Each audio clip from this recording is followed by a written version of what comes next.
வணக்கம். முத்துசெல்வம் பேசுகிறேன். இது முத்துசெல்வம் வானிலை அறிக்கை. அதிகாரப்பூர்வ வானிலை அறிக்கைக்கு இந்திய வானிலை ஆராய்ச்சித்துறை அறிக்கை மற்றும் சென்னை வானிலை ஆய்வுத்துறை அறிக்கையை பார்க்கவும்.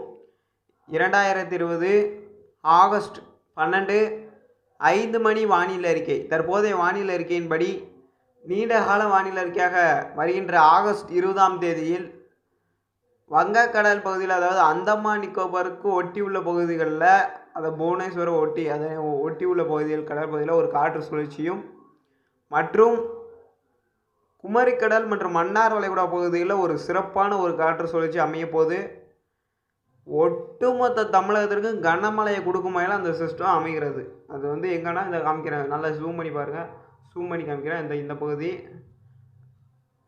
மன்னார் வளைகுடா, இந்த பகுதியில் அந்த ஒரு காற்று சுழற்சி உருவாகி ஒட்டுமொத்த சென்னை, திருவள்ளூர், காஞ்சிபுரம் எல்லா பகுதிக்குமே மழையை கொடுக்குற மாதிரி அமைந்து செட்டிங் அமைய போது ஒட்டுமொத்த தமிழ்நாட்டு கடற்கரை ஓரம்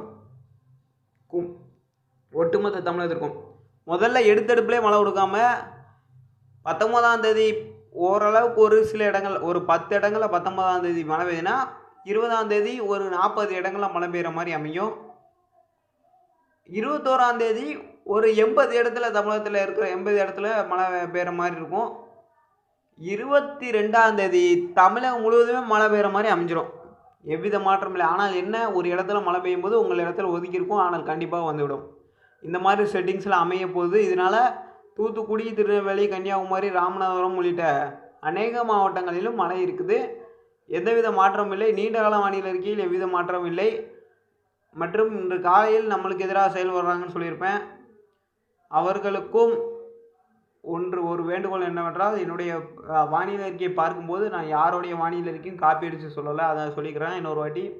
இப்போ இந்த சிஸ்டம் எத்தனை நாளைக்கு ஒரு நீடிக்க வாய்ப்பு இருக்குன்னா, ஒரு 3-4 நாட்களுக்கு நம்ம மன்னார் வளைகுடா பகுதியில் நீடிக்க வாய்ப்பு இருக்குது. ஒரு 2 நாட்களுக்கு, உறுதியாக சொல்லணும்னா 2 நாட்களுக்கு. இதெல்லாம் ஆய்வில் இருக்கின்றன. தயவு செய்து நம்ம சேனலை சப்ஸ்கிரைப் பண்ணிடுங்க. மறக்காமல் பெல் ஐக்கானையும் ப்ரெஸ் பண்ணிடுங்க. நன்றி, வணக்கம். இது முத்துசெல்வம் ரிப்போர்ட். மாலை 5:09க்கு இந்த வானிலை அறிக்கையை நிறைவு செய்கிறேன். தொடர்ந்து இணைந்திருங்கள். நன்றி, வணக்கம்.